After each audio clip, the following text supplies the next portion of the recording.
Hey everybody, welcome back. Today we're talking about, we're talking about rules. So if you are a rule follower, that's wonderful, but there are some spaces in life where rules are meant to be broken and we shouldn't have them because they're detrimental to whatever it is that we are doing. So today we're going to talk about design rules and why I don't follow any of them. I'm going to mention just 3 design rules off the top of my head that I see people regularly talking about on social media. And then I'll go into a little backstory of the first time I heard about these rules in a job that I briefly had. So the first one, of course, is feng shui, very popular. Now, I'm going to just preface this by saying that if you subscribe to any of these rules and you love it and your space feels wonderful to you, perfect. More power to you. I respect that because spaces, and particularly designed spaces, should be a reflection of you and what you love. And so if that makes you happy and content in your space every day, then that's the right thing for you. But yes, there's a feng shui, there's a 60-30-10 rule I know people mention regularly, and then there is a 80-20 rule, I believe. I'm not going to go into details about these particular rules and all that they stand for.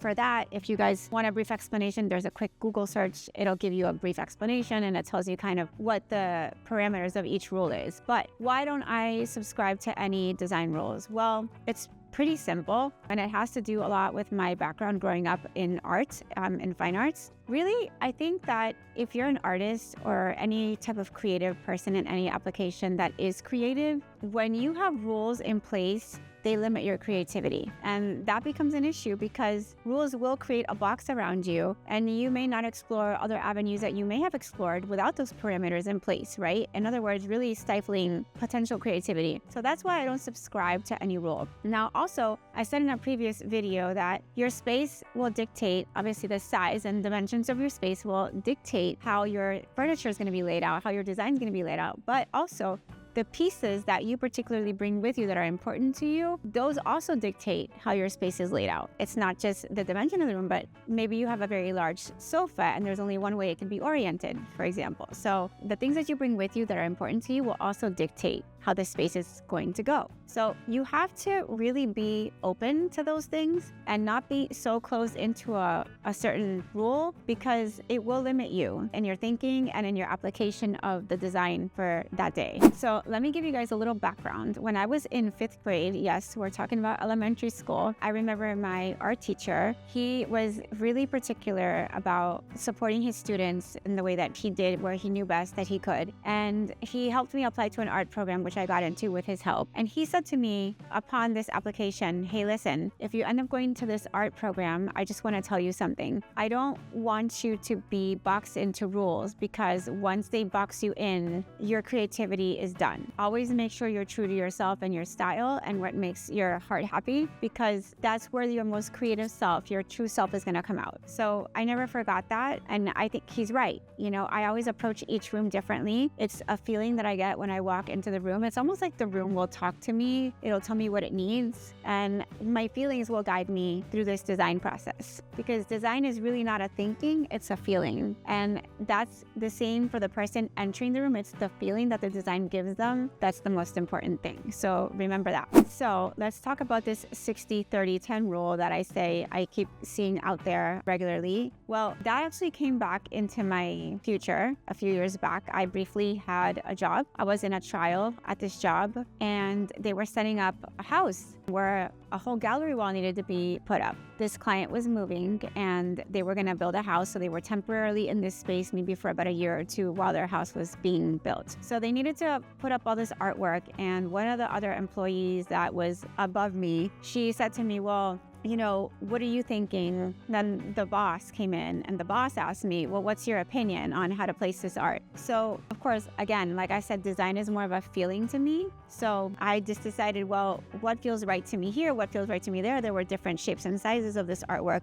and they had collected a lot of masks. So it wasn't just, you know, framed work. It was 3D elements that were being placed on this wall, and how to balance all of this. So I kind of started picking up pieces and, you know, figuring out where visually I wanted to balance them. And the employee started yelling at me and saying, what are you doing? You need to read this book. And I'm like, what book? Oh, this 60-30-10 rule. We've all read it and you need to subscribe to this. And this is how you need to do it. And that's the only way we do it. That's all you can do. Well, I remembered what my art teacher in 5th grade said to me. And that gave me a total conflict in my mind about what I'm listening to, because that's not how I've lived my creative life at all. And so I respectfully turned to this other employee and I said, well, okay, I respect that. And that may be the way that you approach things, but that's not how I approach things, because the moment that I let you box me into these rules, I am no longer the creative person that I am. And so respectfully, no, why don't you do it your way? And that was that. So I just don't subscribe to these rules. I feel like they're limiting. But again, if you guys, like these rules and you live by them and they've worked for you, perfect. We all have to do what works for us individually. And that's that. So we'll briefly go into feng shui. I haven't studied it, so a disclaimer, I've only briefly read up on it years ago. I do know that it has a lot to do with energy and the flow of energy in and out of the house,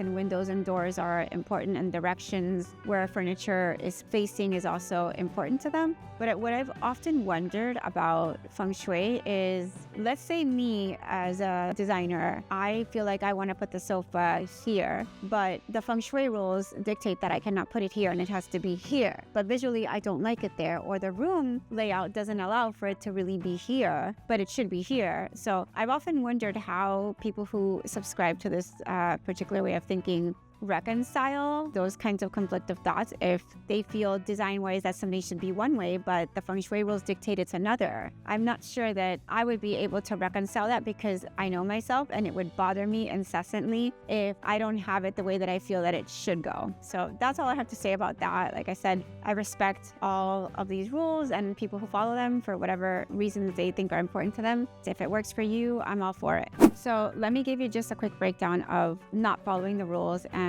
what consequences that has. Now, we know that not following the rules in certain cases can get you arrested, but that's not what we're talking about here, okay? These are just the design rules that I choose not to follow for my own particular reasons. And I will say the one downside of not following specific rules is that I'm different. And maybe that isn't a downside at all. Actually, for me, it's an upside. I like being different. I like being the true version of me that I put out there. Because if you don't put out your true self, then who are we seeing?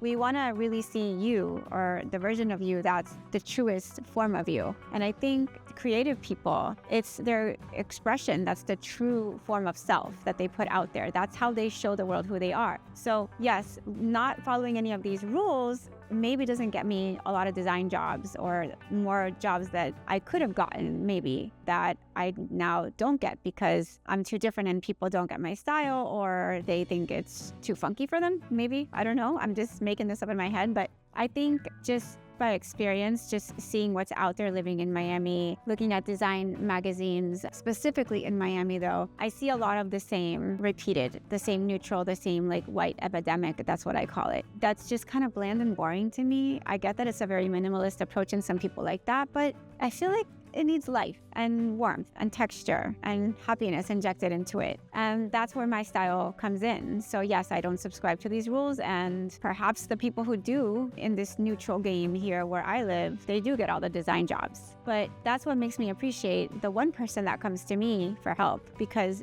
they do see my true self and they appreciate it, and that's why they want to hire me. So, sometimes breaking the rules can have a little bit of a consequence, but hey, at least, I am my true self. I put myself out there. And if you love what I do, I always say, please like and subscribe to whatever we put out, because it helps us create more content like this for you guys. And it gives us a platform to speak our truth.